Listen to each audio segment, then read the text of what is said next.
Yeah, if you guys are wondering why I haven't said anything yet, I'm just, I mean, you know, I'm just waiting for some action to pop off, you know. It seems like for the most part, it's very poke, which is cool to see, right, with it being a little bit more, I don't want to say poke heavy, but you're seeing just a lot more kind of long range poking that's happening with Arthur Pendragon, one of the top players, like we were showing off, him just basically going in. And I mean, I think probably overextending a little bit too much here in the middle, but the idea of poking and, you know, what we usually often talk about, which is kind of picking apart the players that are farthest out and then just kind of, you know, whittling them down one by one to either whittle the army down overall so the big fight's easier, or to entice a fight potentially. And obviously if you're just doing damage for free, you know, why not?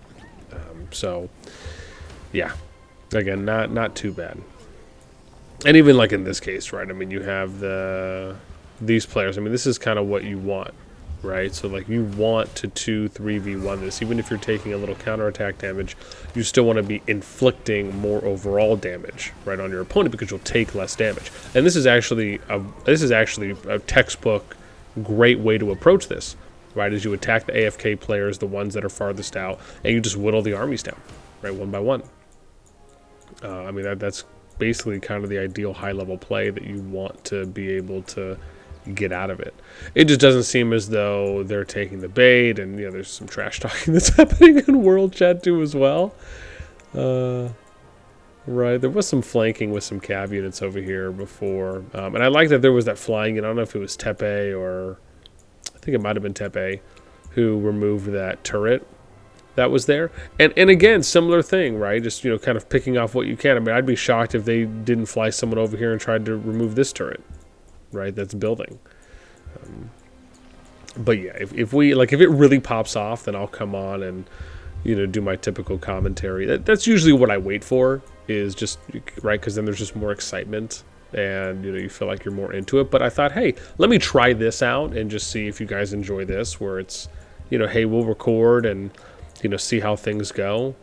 I mean, even if you're getting constant poke PvP, it can still be somewhat enjoyable to watch. But we'll see, you know, what happens. About to go down? Is it about to go down? Is it about to go down?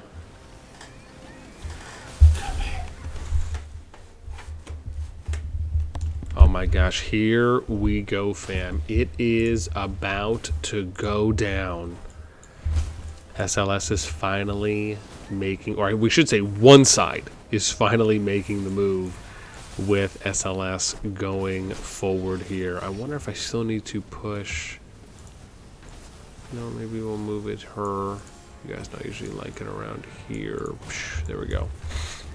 Hopefully that might be okay. We'll see. Well, we may make some adjustments. Sometimes I feel like top right is okay, but yeah, I'm feeling strong on it. We'll keep it there.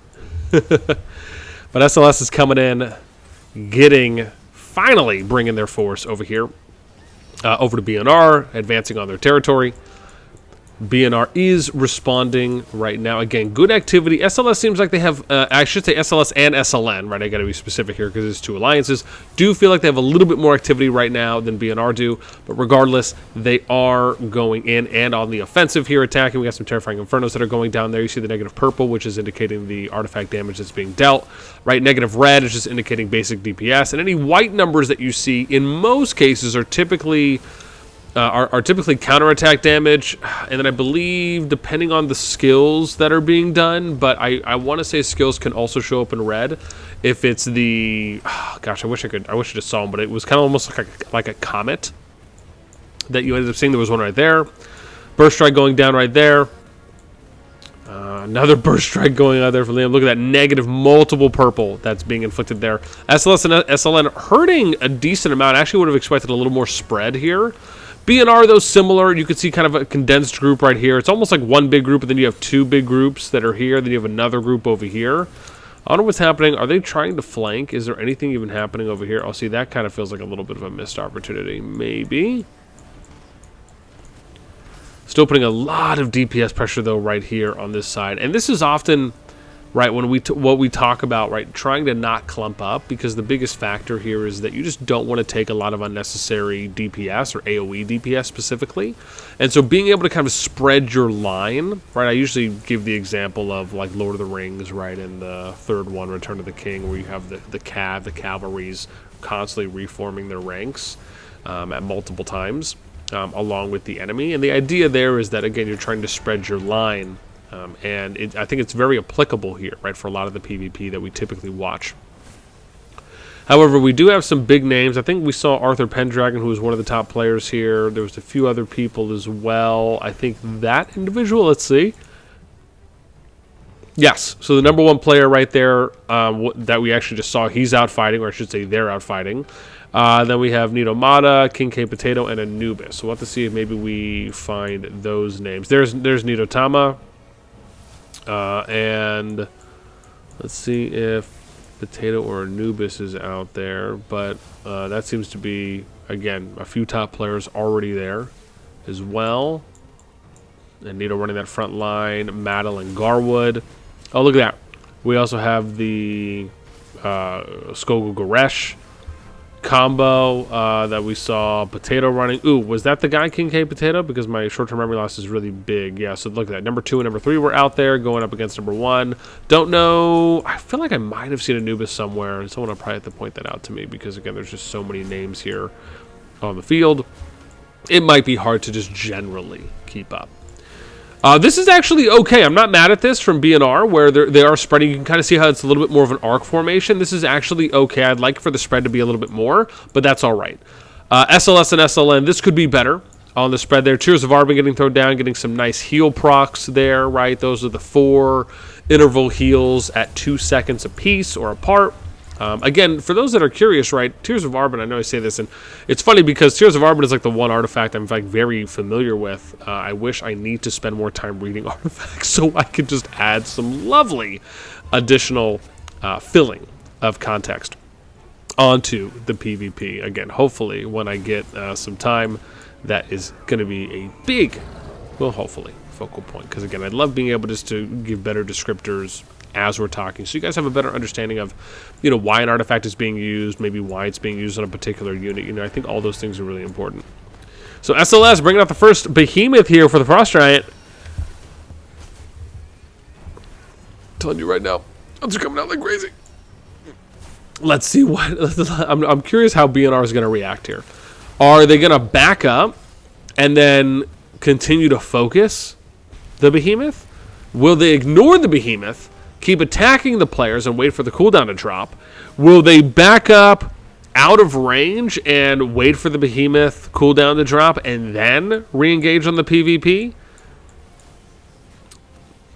We'll see. Oh, interesting. So it looks like they might be focusing the behemoth now while trying to push back a little bit. And this is the thing, right? Using behemoths in a way like this, honestly, I really wouldn't be running the behemoth around too much. If you have good participation here or a good engagement from your team, let the behemoth essentially be kind of a mega tank, right? And let the behemoth tank while your players are out there doing the DPS, right? That's one way to approach it. The other thing you can do when you're using behemoth plays is you could summon a behemoth the moment that someone else summons a behemoth, right? So you can kind of see if they'll cancel each other out, where your behemoth goes on their offensive, you're attacking and whittling down their behemoth. And so you can kind of look at that as, well, it depends on what they opt to choose, right? Are they going to let the behemoth just kind of wail attack? Are they going to ignore the behemoth? Right? Again, there are multiple ways you can play it out. However, the thing is that if you're going to summon the behemoth, the thing I'm somewhat iffy about here is that this isn't actually as good of a position for BNR because they're not down far enough to already be attacking players. So SLS and SLN, actually this wasn't bad, man. You saw this was actually kind of a nice heads-up play where they immediately switched onto the behemoth in what appeared to be a pretty unified fashion there. And I think most of the players here are SLS. I think I see a few SLN as well. But again, that was a really good heads-up play. This, to me, almost kind of indicates that maybe there could be a number of them that are in voice. and they're all communicating, or they are paying attention to markers, as an example, and maybe that's where they ended up going down, which was on the bear. Regardless, I really liked seeing that, where you're not in danger of getting hit, right? Because they were already far enough out, or I should say away from the BNR players, to where they weren't taking any PvP damage, right? They weren't taking any DPS. So in that case, why not spread out and focus the bear? And then you could, and same thing here, right? This to me, another missed opportunity for BNR, right? I don't know why they wouldn't be going hard here. Look at where all the focus is on the bear. Ah, man, this is hard to, I don't want to say hard to watch, but this is like rough to just see a missed opportunity where BNR could have been pushing here on the line and then supporting the bear. Remember, you have to think of the bear, you have to think of a behemoth like a tank, right? And if your opponents are focusing it, you're focusing your opponent's marches, right? You're picking off the stragglers, you're focusing the dense populated areas where multiple legions are near each other to really do as much damage on the AoE side or front as you can. That, I think, this actually would have been a great opportunity for BNR to go in there and engage. But man, rough that didn't happen. Again, you saw it being done on the SLN side, and now we've already seen two moments where there was a little bit more structure and organization and coordination from SLS and SLN compared to BNR. And, don't give me the whole, they don't have as many active players on right now, because that still does not stop them from approaching certain situations with a level of structure. Now, bear in mind, those are things that you can improve on. Those are things that can be done as well, right? Where you can, on the next battle, prepare that, figure out how you're going to set that up. Most of the time, if you're not able to all be in voice together, sending out mails ahead of time where you can really communicate those things in a organized way, even if it's just giving guidelines on how to approach specific situations. Those are really important when it comes to having your players on the same page, right? Where if I can't join voice, if you send me a mail and that mail has a very simple breakdown of, hey, in this situation, we'll do this. If this happens, we'll do this. If you see a marker, do this. If you see this person or these two people on the field and they're using a specific emoji or a text emoji, do this. Those are very basic things to have an okay understanding on when it comes to being able to kind of have that rising tide lift all boats approach. Because really the biggest thing is you're trying to get everyone on that same level of understanding. And of course, if people can be in voice, that's always going to be the better option because you can communicate in real time. It's a little bit more easy and effective to communicate as well in greater detail and length than it usually will be. And typically you can have more real-time reactions, right? Or just real-time reactions in general compared to, right, if you're sending out mails. That is usually more prep work that's being done. Right, you're kind of laying the foundation there. SLS, once again, though, after the behemoths went out, pushing up, and now it's a little bit of a spread here on what appears to be, I don't want to say it's mosh pitting, but it's definitely with players all over the place right now. So let me see, BNR, you got some players over here from them, BNR here, some SLS, SLN. I mean, it is, there we go, BNR summoning their Frost Giant now. Okay. Now I hope that this is where BNR just goes on the offensive. You summon the giant in, start pushing, start picking off the stragglers one by one, and then you push to support the giant, right? Spreading out, let's see what's going to happen here. So BNR attacking some players, removing some more SLS, SLN. These players back here need to start pushing up, right? Good example. These people, where am I looking, right? So there, so you have someone here, where is it over here, right? Form your line and then attack, right? And then if they're pushing back, you form a new line and then you attack, right? Again, remembering to kind of keep that arc formation something that you're pressing, right? Again, the giant's deep here. This is okay, maybe a little bit better here from some of them that are pushing up. There you go, right? Focus down Skywalker, then move to the next person. Right, especially if you're having everyone. I mean, again, you still have, look at all these players over here that could be engaging and fighting and participating, but but not. Kwong and Alpa, right? Why aren't we using the Celestials there to attack some flanks?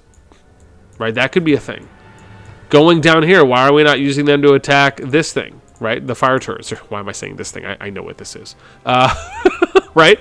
Again, those are opportunities to do. Things I would obviously like to see a little bit more of. All right. Let's get back here. And again, Giant has decent health, right? Why is BNR disengaged in this moment? Right? That is something. And bear in mind, when I say things like this, I'm not slighting BNR at all. I'm just simply so passionate about the PvP that I'm watching that when I see opportunities, I just would love for those to be attempted, right? And I think that's something that we could be seeing a little bit more from them. Here you go. King Potato, right? Number 2 player in the game. You got Potato Army over here as well. Maybe that's one of his ults or maybe another one. This is something, right? Spread out, focus the units down one by one, and then push out. Right now, go re-engage. And this actually might have been an okay play by King Potato. This could have been a heads-up play there from some of those SLN, SLS players, which is, well, let's go ahead and send just 2 tanks real quick, spreading out so we can occupy their time, which is going to give SLS and SLN a little bit more time on their side to delay the re-engagement from BNR, which is now allowing, from what you saw, they were focusing down the behemoth, right? So if that's what was done, I'd be curious, because that, to me, looked like that could have been a very high-level play. And usually things that I haven't seen happen too much. So that was, I actually really like that. If that is what was done, because now you're thinking ahead, where it's like they summon the behemoth, we're focusing it down. We need to buy some more time before they re-engage on us. Let's go send some heavy tank units. That's going to buy us some more time to whittle down this behemoth. However, again, BNR kind of a missed opportunity. That's the thing, man. Don't be afraid to engage on your opponent's territory. Right, even if they have barricades there. It's not like they're flooding this area with barricades. Right now, if you're, I would say if you're going over here, okay, that's a different story. But if you're over here, right, then that's fine. If you're in front of this turret or around this gem node, right, because again, that's where BNR could have pushed. They at least could have pushed to the front line here, where the territories are connected, because they were fighting the behemoth around here, and then just again whittle damage, do what SLS and SLN was doing, which again is. I mean, really, I should probably make a separate video on that just to do a tutorial video. And maybe I should that's why maybe I need to start doing that, where if I notice that there's certain plays that are happening in the videos that I'm commentating, I probably need to like mark down a timestamp for that and then see if I can almost do a compilation of multiple situations in PvP where it's like, hey, this is how you do this, right? Or these are good best practices on how to approach certain situations. So we'll see.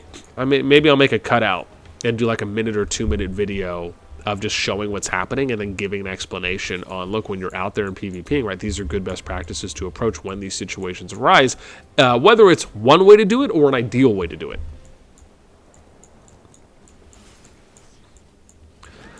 But yeah. I mean, BNR is willing to fight. I mean, they clearly have decent activity right now, even if, yes, there is more people here from SLN and SLS. But, I mean, that's kind of what you get when you're, fighting 1v2, basically, right? And just to give some context here, right, we're in SS2-1. This is 155 through 173, and their Zone 2 just opened this morning. I believe it was around 3:14. Where's my notes here? I thought I had some really cool notes. Really cool. I mean, they're just notes. 3:41 UTC. So this has been open for almost 13 hours. If that's right, again, I'm ballparking it on an average, but yeah. That's basically where... Oops, hang on. Did I go too far? $10 doesn't go too far. I did go too far. So, with that amount of time that's passed, and hopefully we'll be able to catch some more PvP too as well for some of the Zone 2s. I mean, I just want to say this is ideal, right? This is what you want out of your KVKs. This is how the Zone 2s are supposed to be used, right? Where you're able to fight it out in the Zone 2, while you still have the safety of being able to build out your Zone 1, and then potentially fighting again in more of a free-for-all capacity in Zone 3, right? Now, I personally would have liked to seen maybe the Zone 3 be a little bit more protected, where you do an all-out fight in Zone 4, and then you have another all-out fight in Zone 3, right? Because you don't want people to feel like they can't get to Zone 4. The biggest challenge there's a few challenges, but one of the biggest challenges with the S2 Plus map is that it could easily become everyone getting wiped in Zone 3, and then you I'll just have 2 alliances. Like, that would be the worst case scenario, right? Unless those 2 alliances are planning to fight each other to the death, and you know that they're the 2 biggest alliances in the KVK, then okay, that's different, right? Again, it is still a little bit of a negative, because you're obviously alienating some of the other alliances that do not get an opportunity to make it to Zone 4. And for me, the biggest thing is give everyone an opportunity, or at least as many alliances an opportunity to get to Zone 4. Let them fight it out, and then if they get pushed out, that's fine. At least they had the chance to progress and play out each of the zones. And then it was just a matter of, okay, who's going to perform better? Who's going to sustain longer? That is okay.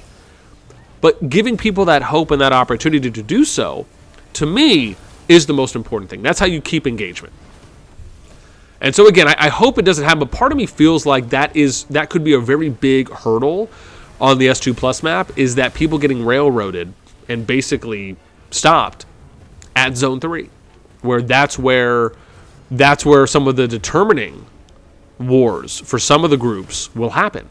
And then at that point, it's okay, you have to bank on, well, and bear in mind, that's albeit some of the groups that are taking that east and west approach, or west and east approach, right? Where you have some that are on the west 3 zone 1s and others on the east 3 zone 1s, and they're going to fight it out in Zone 4.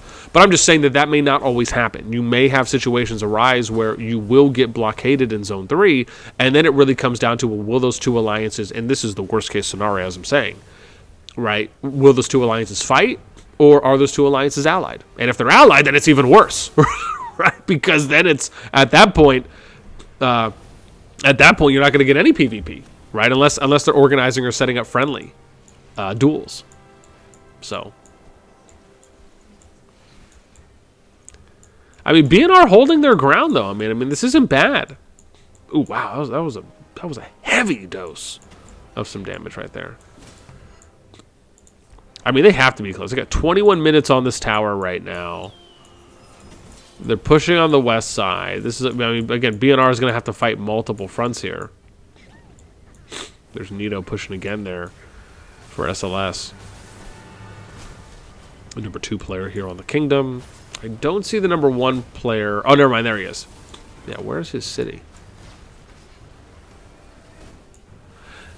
Oh, right here.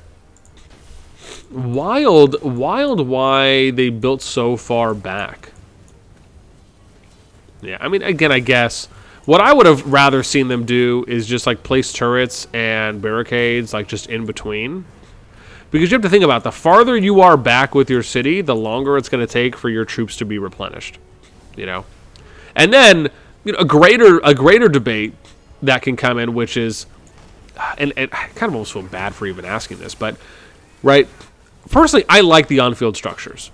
My view on buildable structures is that it just shouldn't be overwhelming. Like, it shouldn't just be things you're building in mass, right? They need to have strategic purposes, right? Like, for example, you might build them around choke points, right? Maybe you build them a few here and there, each flag territory.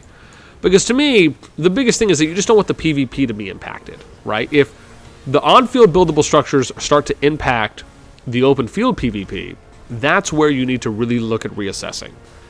Versus if they're complementary pieces, but they're not OP in a regard, right? That is kind of more of, I think, a solid balance you are hoping and looking to strike.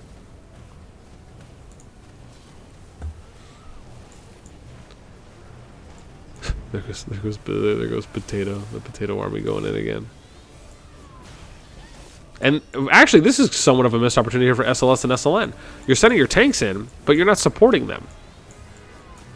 Right? I mean, that's something where you would time that out well. You let the infantry lead, and then everyone else is kind of pushing in unison together. So the moment, either the moment that the infantry gets engaged, or a few seconds afterwards, you're already there fighting and putting damage out. Yeah, that was just an unfortunate situation of just overextending for no reason, really, at that point. I mean, I don't see any behemoths that were summoned. And again, there's no supportive DPS that's being done. So yeah, I mean, that really would have been a better play. And it's interesting because if you think about it, your like top spenders or top T5 players, part of it for me almost makes a lot more sense for some of them to run infantry, especially with now that Goresh Gogol's out, Not to say that maybe they should run all infantry, but running maybe 2 infantry marches each as an idea, because your free-to-play, your low-mid spend are going to be able to support you a lot more with range damage, right? Mage and archers, more so than they would be affected because they'll last longer, right, than you would as someone who's spending a lot. So I almost wonder if that may eventually become somewhat of a meta or a trend where you eventually will have your highest spenders running a little bit more infantry take because they can sustain longer at the front line, and it also would allow for more overall DPS to be done from the ranged units, or ranged legions, we should say. I'm curious if that's something that like any kingdom has taken that approach. I don't know. The reason I don't know is because I haven't really looked too deeply into, you know, every single time I see a frontline infantry unit, looking at who it is and then going to the boards and then confirming, oh, that's the number 1, 2, 3, 4, 5, 6, 7, 8, 9 player. But it is an interesting thought, you know, as far as one way to play it out.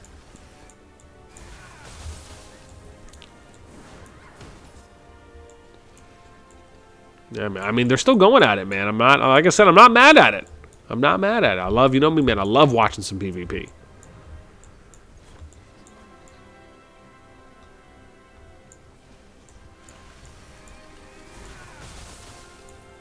Transitioning a little bit here to the west side. On that west side. I just started realizing I'm actually pretty hungry. Just random thought. Everyone's like, boss, focus. I'm talking about food at a time like this.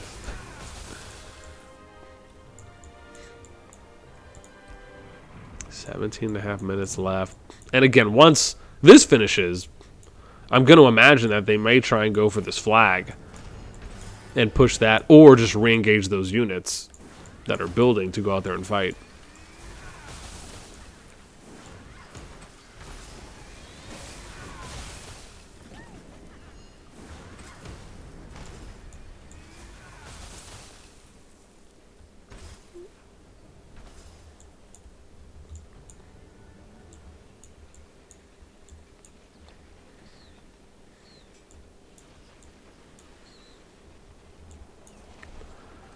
Alright, looks like it's slowing down maybe a little bit here. Where am I at? I'm at, well, depending on if I cut this or not, but right now I'm at 42 minutes. But there's a chance I might cut up some of the beginning of it because there were just some moments that were a little bit kind of too long of staleness. But again, I think I'm going to try and keep some of the poking in because I really liked watching the early poke game.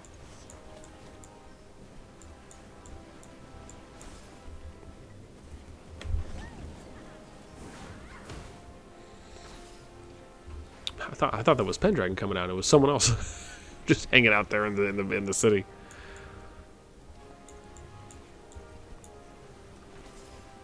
Okay, we'll see if we're gonna get another big engagement here in a sec. If we do, we'll watch this and then we'll see how the remainder plays out. Oh, you know what? I just realized I was drawing on the screen. I don't think you guys saw anything. Oh yeah, you didn't see anything. Man, rough life. I forgot to switch. That's what it was.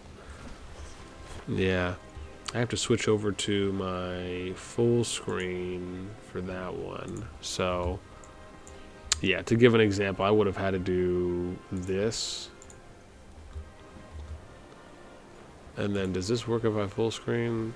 It kind of cuts off a little bit of the top.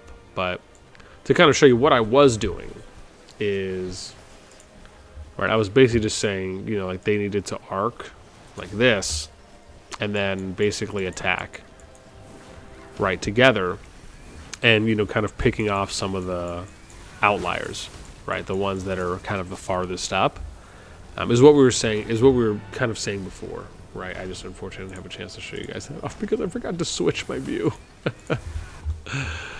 If I get a chance, I will attempt to remember next time. I usually always feel good about that. But that was totally on me.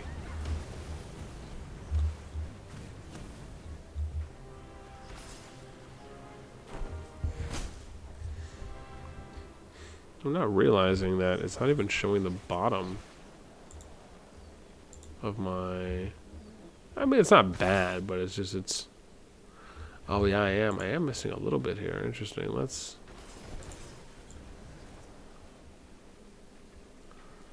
Oh,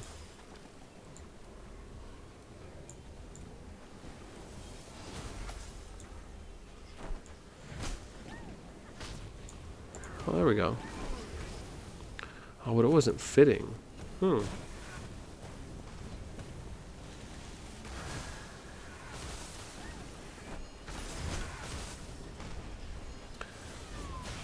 Interesting. No wonder. Part of me was wondering, like, what is going on here? Why is it not showing? Recalled. I guess this is okay, right? I don't need to see the very top of my face. Okay. We'll figure it out. Maybe I just have to switch my my viewing angle for, which is maybe my browser, or not browser, but I might have to go in here, right, and do, you know, something like full screen. I bet you that could maybe be it. On why we're not seeing. Oh, hang on. Oh, is that it? Was that it? Because I didn't. Oh, see, that looks a lot better. Right? No, does that not look better? It has to look better. Yeah, I can't tell. I can't tell if that looks better. You guys will have to let me know. I think it looks better. Hopefully. Okay, we'll see. On the previous screen, it looks better. Everyone's like, boss, once again, focus, pay attention. There's a fight going on.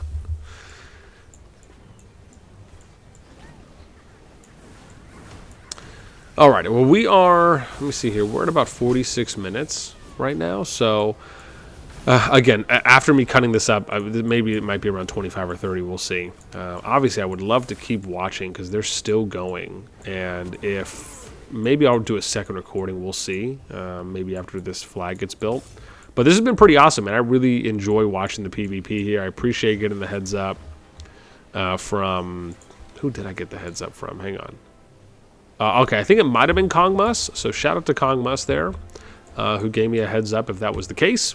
And remember, right, if you want me to come and watch your PvP... in your kingdom, right, a few things to take note of. Remember, Season 1 has to wait until you're in Zone 3, because I can't see anything until it's Zone 3, or only Zone 3, I should say. So once the Zone 3 passes open, or Level 3 passes open, go into Zone 3, right, then I'll be able to watch there. And then for Season 2, very similar, right? Season 2, you have to wait until Lightbearer, the Agrestone chapter, hits, which is usually a couple days after Zone 4 opens, where the Frost Dragon is. S2 Plus is different because S2 Plus, the entire map is already unfogged, right? Which is the map that we're watching right now.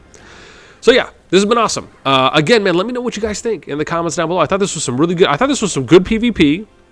I thought there was moments where we saw really good PvP. I thought there were some good opportunities. Hopefully some of you will watch this and kind of look at it from a little bit more of an educational point of view on, hey, you know, these are things that maybe we could try doing, or, you know what, this makes a lot of sense, let's try that. Otherwise, right, if you've had success doing certain things that we touched on here in your own way, right, let us know, along with your general thoughts in those comments down below. And yep, that's going to do it for me. As always, until next time, I will catch you later.